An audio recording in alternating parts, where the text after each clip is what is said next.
Assalamualaikum warahmatullahi wabarakatuh. Saudaraku kaum muslimin dan muslimat, saudara sebangsa setanah air, dimanapun Anda dan berada. Kali ini berjumpa kembali dengan saya Abu Fikri. Kebenaran saya berada di ruangan Direktur PDAM Kota Bengkulu, Bapak Dr. Samsul Bahari, STMMM Home. Karena beliau ada tugas keluar sebentar, saya memanfaatkan momen ini untuk kita berbicara tentang ketuhanan. Ya, nah, jadi persoalannya adalah kebiasaan kita berpaham, kebiasaan kita bersikap dalam hidup mengenai masalah keagamaan. Nah, jadi saudaraku, banyak orang-orang yang beragama, mempelajari agama, menekuni agama. Tetapi suara, kata, tindakan, perbuatannya terkadang tidak mencerminkan kalau dia adalah orang yang beragama, kalau dia adalah orang yang belajar tentang agama. Tidak mencerminkan. Timbul pertanyaan, ada apa dengan dia? Ada apa? Nah, persoalannya adalah dia lupa dengan suatu informasi pada Tuhan tentang rasa diri. Artinya, di dalam diri kita ada ruh.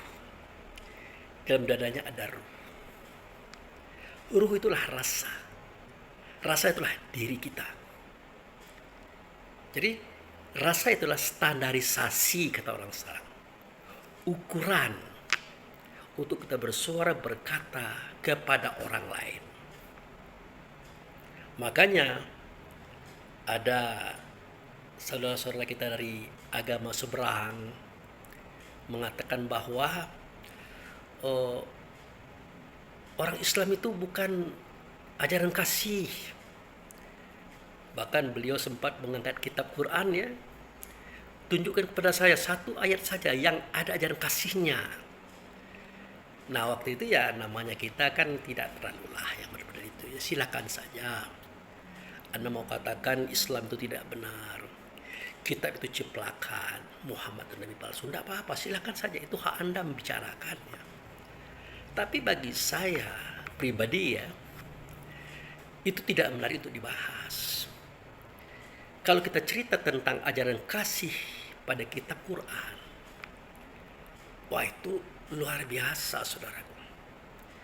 Karena kitab Quran itu hanya diturunkan oleh Allah, diturunkan oleh Rasul, pian Nabi Muhammad, hanya untuk orang yang berakal. Dengan akalnya dia berpikir. Makanya dikatakan pada surat Ali Imran ayat 4, min qablu hudal linnasi wa anzalal furqan. Sebelum kami menurunkan petunjuk bagi manusia berupa Taurat, Injil, Zabur dan Quran, ya terlebih dahulu kami memberikan kepada manusia itu adalah Furqan, sesuatu yang membedakan yang hak dan yang batil, yang haram dan yang halal, yang patut dengan yang tidak patut. Jadi akal dulu diturunkan, baru diturunkan wahyu atau kitab-kitab yang kita ketahui tadi. Untuk apa? Karena akal itu yang mencerna, akal itu yang mendalami, merenungi semua yang kita baca pada kitab. Nah, jika Anda itu memperhatikan kitab Quran tidak ada ajaran kasihnya, cintanya, sayangnya, itu karena Anda membaca teks. Ya, kalau istilah kitanya membaca surat, bukan yang tersirat. Nah, contoh seperti ini. Seketika Allah berkata melalui Rasul. Rasul berkata melalui Nabi Muhammad. Apa bunyinya? Iqra wa rabbukal akram. Bacalah dan Tuhan memuliakan. Kalau kita tidak berpikir dengan akal kita, kita artikan itu seperti membaca kitab, membaca buku, membaca tulisan. Padahal Iqra' di situ artinya dengarlah, lihatlah, rasakan sesuatu itu untuk suatu kepahaman. Untuk suatu kepahaman. Nah, membaca itu harus dengan nama Tuhan. Yang dengan nama Tuhan itu apa dan siapa? Itulah roh kita. Itulah rasa diri kita. Itulah diri kita. Nama Tuhan yang keberapa yang dia sandang? Itu nama Tuhan yang ketujuh. Allah, Rahman, Rahim, Malik, Kudus, Salam, Mu'min. Nah itu dia. Roh itu semua roh ya. Roh siapa saja, suku apa saja, bangsa apa saja, agama apa saja Anda, semua roh Anda bernama dengan nama satu, yaitu Al-Mu'min. Orang yang percaya kepada Tuhan. Kenapa? Ya karena dia pernah melihat Tuhan, mendengar suara Tuhan, berhadapan dengan Tuhan. Makanya dia percaya. Didukung oleh surat Al-A'raf ayat 172. Kan ada itu. Seketika Tuhan bertanya, alastu birabbikum, adakah tidak aku ini dengan Tuhan kamu? Maka kita jawab, bala syahidna. Benar, aku melihat kamu, mendengar kamu, menghadapi kamu yang dengan Tuhan. Makanya kita bersyahadataini, bersaksi dengan persaksian yang bunyinya asyhadu an la ilaha illallah wa asyhadu anna muhammadar rasulullah. Aku bersaksi tidak ada zat, tidak ada sifat, tidak ada nama kecuali nyata ia di Allah. Termasuk if'anya itu. Tetapi tidak Allah yang kulihat, tidak Allah yang kudengar, tidak Allah yang kuhadapi, kecuali sifatnya, wujud sertanya, Rasul yang dirasulkannya, namanya Muhammad. Nah, semua kita, bangsa apapun, agama apapun, kita sejatinya kita punya nama yang satu, yaitu Al-Mu'min. Nah, dalam kajian tasawuf kita kenal itu dengan istilah wahdaniyat. Satu saja yang menjadikannya Allah, satu saja Muhammad, dan satu saja namanya Mu'min. Di tempat yang satu namanya Baitullah atau istana kerajaan Tuhan. Nah, dengan dia itulah kita mendengar, melihat, mencium, bersuara, berkata, merasa dan berpikir dan berbuat.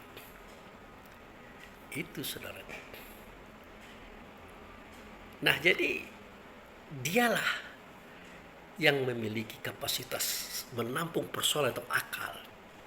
Dialah yang berpikir, dialah yang menimbang dengan khayalnya, dialah yang merangkum dengan pahamnya, dialah yang mengeksekusi dengan keilmuannya. Makanya kitab Quran yang bunyinya Iqra' wa rabbukal akram itu, bacalah Tuhan memuliakan, itu dalam akal fikir kita tidak nyambung. Tidak bisa. Bagaimana kita memuliakan Tuhan? Dia tidak berbentuk, tidak berupa, tidak bersuara, tidak berkata. Dialah Allah. Nah, Allah ternyata nama daripada dia. Dia adalah zat. Maka dia zat tadi melahirkan sifatnya. Namanya hamdu. Maka dia bernama Alhamdu atau Ahmad. Jika bertubuh berbadan berjasad maka dia bernama Muhammad. Gitu. Nah, dari Muhammad inilah kita dapatkan suara katanya beliau. Tuhan itu. Bisa kita cerna dia. Nah, ternyata dia mengajarkan kepada kita untuk kita memperhatikan, melihat dan merasakan. Apa? Bukan Tuhannya, tetapi sesuatu yang datang daripada Tuhan. Itulah roh tadi. Roh kita muliakan, roh istri kita muliakan, roh anak kita muliakan, roh orang lain muliakan. Begitulah cara memuliakan Tuhan. Tentu dengan kasih, dengan sayang, dengan cinta, dengan pemberian, pertolongan, dan bantuan. Jadi kalau Anda katakan bahwa di dalam kitab Quran itu tidak ada ajaran kasih, bukan tidak ada, karena Anda tidak mampu menjangkaunya. Karena kitab Quran itu khusus diberikan bagi mereka yang punya kapasitas akal tinggi. IQ tinggi secara kerohanian, walaupun kita tidak bersekolah. Gitu. Kemudian Nabi juga pernah mengajarkan, la tu'minu ahadakum illa atau hatta yuhibu akhi kama yuhibu nafsi. Artinya ya, kamu itu tidak dikatakan beriman, tidak dikatakan mukmin kalau kamu tidak mencintai orang lain atau saudaramu sebagaimana kamu mencintai diri kamu sendiri. Jadi dalam Islam ini adalah kajian rasa itu sangat tinggi, ya, sangat dalam. Makanya segala sesuatu dimulai dengan Bismillahirrahmanirrahim. Nah, itu. Dengan Bismillahirrahmanirrahim artinya apa? Dengan iya, ya, yang bersifat Rahman, yang bersifat Rahim. Jadi keliru kalau Anda katakan bahwa di Islam itu tidak ada ajaran kasih, ajaran sayang. Tidak, keliru Anda itu. Nah, maka berdasarkan inilah kenapa kita bersuara baik, berkata baik, berbuat baik. Kita menempatkan kasih sayang dalam semesta. Namanya rahmatil alamin. Toh kalau saudaraku melihat ada orang muslim misalnya, suaranya tidak bagus, katanya tidak bagus, perbuatannya brutal dan ganas, berbuat kerusakan atas bumi. Nah, yang gini-gini itu tidak ada dalam ajaran Islam. Tidak ada. Berarti itu di luar ajaran Islam. Kebenaran mereknya Islam. Anda kira itulah orang Islam? Tidak. Orang Islam tidak begitu loh. Orang Islam itu punya pedoman khusus. Dia lihat Allah, tidak nyata Allah, maka nyata pada Rasul. Dia lihat Rasul, tidak nyata Rasul, maka nyata pada Nabi Muhammad. Nah, di Nabi Muhammad inilah tampak suara kata contoh Allah untuk kita. Makanya kita bersuara berkata saja diatur oleh Allah Rasul, apalagi berbuat. Nah, di luar persoalan itu Allah dan Rasul tidak mengajarkan. Makanya seketika ekspedisi terakhir Nabi Muhammad, seketika beliau tidak wafat, panglima beliau itu sangat muda loh, namanya Abdullah bin Zaid. Apa pesan beliau? Nah, ini pesan terakhir beliau ini. Abdullah, seketika engkau melaksanakan ekspedisi pembebasan kaum dari tangan-tangan orang jahanam, dari tangan-tangan orang zolim, hati-hati. Pertama, jangan membunuh orang tua. Ya. Kedua, jangan membunuh perempuan. Jangan membunuh anak-anak. Dan jangan membunuh orang yang sudah menyerah. Kemudian, jangan merusak fasilitas umum. Misalnya rumah, pasar, rumah ibadah. Tidak boleh. Jadi, dalam perang pun, Nabi Muhammad mengajarkan ajaran kasih. Ajaran sayang. Jadi, kalau Anda melihat Muhammad itu berperang bersama sahabatnya memerangi orang lain, bukan berarti dia mau merampas, mau mengambil alih, mau menguasai orang. Tidak. Sejatinya ya sesuai yang namanya Islam. Islam itu damai, artinya tidak ada persoalan. Tetapi seketika di sekitar dia ada orang zalim, dianiaya, sebatas itu Rasulullah tadi, Muhammad tadi, para sahabat tadi hanya wanti-wanti saja. Dia tidak mau terlalu jauh mencampuri. Tetapi seketika penduduknya datang ke Madinah, melapor kepada Rasul, kepada sahabat, minta perlindungan, barulah Nabi menyiapkan pasukannya, ya, tentaranya. Itu pun bukan untuk perang, hanya untuk bernegosiasi. Tapi apa boleh buat? Sikap beliau itu diartikan oleh lawan-lawan itu sebagai perang. Maka terjadilah peperangan. Tujuannya adalah untuk membebaskan sekelompok orang dari kezaliman sekelompok orang lain yang sedang berkuasa saat itu. Tapi setelah itu apa terjadi? Benar terjadi pengalahan, pembunuhan, pembantaian, namanya perang.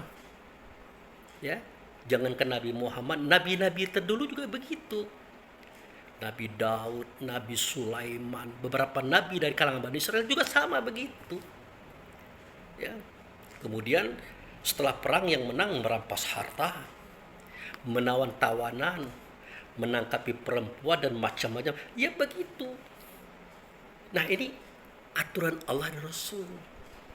Maka seketika bertanya, yas'alunaka 'anil anfal, qul anfalu lillahi wa rasul. Kalau orang bertanya kepada engkau tentang harta rampasan perang, itu milik Allah, itu milik Rasul. Supaya apa? Supaya kontrolnya bagus. Ya, tidak ada kecurangan, tidak ada kezoliman sahabat. Nah, lalu kenapa sekejam ini? Tidak kejam juga. Karena beginilah perilaku raja-raja sebelum Nabi Muhammad lahir. Justru lahir dari kalangan Bani Israel sendiri. Raja Daud, Raja Sulaiman, ya begitu. Nah inilah konsekuensi daripada Tuhan tentang peperangan. Tujuannya Anda jangan berperang. Anda jangan saling bunuh, saling menyakiti, saling merampas. Itu tujuannya. Tapi kalau sudah terjadi perang, maka itulah resikonya. Intinya mohon orang di sekitar muslim jangan zalim kepada sesamanya. Jangan menyakiti sesamanya. Dan jangan menyalahgunakan kekuasaan Tuhan yang ada diberikan kepadanya. Ya nanti kalau dia minta tolong kepada Muhammad dan sahabat, nah itulah terjadi. Jadi jangan Anda artikan itu kejam, sadis. Tidak. Seperti laki-laki Yahudi di perang Khaybar itu dipenggal semuanya. Anda tahu ceritanya bagaimana? Nabi Muhammad seketika dia menjadi presiden, khalifah atau raja di Madinah. Dia melindungi orang Majusi, orang Yahudi, orang Nasrani. Ada perjanjian, ada kontrak. Saling bantu-membantu, tolong-menolong, saling lindung-melindungkan. Tidak ada beliau mengganggu mereka. Mau beribadah di rumah, di pasar, di sinagog, gereja atau apa. Tidak, terserah sajalah. Tetapi ketika terjadi penyerangan multinasional terhadap Nabi Muhammad, karena mereka itu banyak, maka dibuatlah parit supaya mereka tidak cepat menjangkau Madinah, tidak cepat kontak dengan Muhammad dan pasukannya beserta penduduk Madinah. Dan itu berhasil. Tetapi apa terjadi? Dikhianati perjanjian itu oleh siapa? Oleh orang Yahudi. Mereka menyerang Nabi Muhammad dari belakang. Bahkan pada waktu itu sahabat-sahabat sampai panik. Di depan menyerang, di belakang menyerang. Dan kaum Yahudi saat itu merasa yakin mereka menang. Ternyata mereka kalah. Kelompok Al-Ahzab, multinasional, pontang-panting, porak-poranda, dihantam oleh puting beliung oleh Allah melalui angin. Akhirnya mereka pulang ke negeri mereka masing-masing. Tinggallah Yahudi. Nah mereka inilah yang melarikan diri membentuk sebuah negeri di Khaybar. Dan itu sudah dipersiapkan jauh-jauh hari, saudara. Benteng-benteng itu sudah disiapkan beberapa waktu sebelum ini. Nah itulah makanya mereka dikejar oleh Nabi Muhammad, ditangkapi, diperangi, dan dipenggal kepalanya sebagai hukuman. Itu pun diberikan kepada orang-orang tertentu, tidak semuanya. Nah tetapi karena laki-lakinya semuanya turun, apa boleh buat. Itu pun juga ide dari keluarga mereka Yahudi yang sudah masuk Islam. Bagaimana pandangan Anda, kata Rasulullah, terhadap keluarga Anda yang seperti itu? Ya ada kata lain ya Rasulullah, sesuai dengan perjanjian. Barang siapa berkhianat, wajib dihukum. Hukumnya apa? Pancung. Nah itulah kenapa kita seperti kejam. Padahal bukan. Karena hukum pancung itu, hukum bunuh itu adalah kesepakatan bersama yang sudah diakui oleh Rasulullah, sahabat, dan mereka orang Yahudi saat itu. Oke? Nah, itulah kira-kira yang jarang diangkat oleh saudara kita orang seberang. Dia hanya mengangkat tentang kekejaman Muhammad, kekejaman sahabat orang Muslim kepada Yahudi. Padahal tidak begitu. Karena bagaimanapun orang Yahudi itu adalah bangsa Bani Israel. Juga sama dengan mereka, bangsanya Muhammad ini. Satu ayahnya Ibrahim. Yahudi itu, Israel itu, dari keturunan Ishak, Yakub, dengan 12 putra-putranya. Kalau Muhammad itu dari keturunan Ismail, seterusnya sampai beliau hingga menjadi Nabi dan Rasul saat itu. Jadi inilah jawabannya pada saya bahwa Islam itu adalah rahmatil alamin. Penuh kasih sayang dan kecintaan, penuh perlindungan dan keadilan. Demikian, terima kasih. Wabillahi taufiq wal hidayah. Assalamualaikum warahmatullahi wabarakatuh.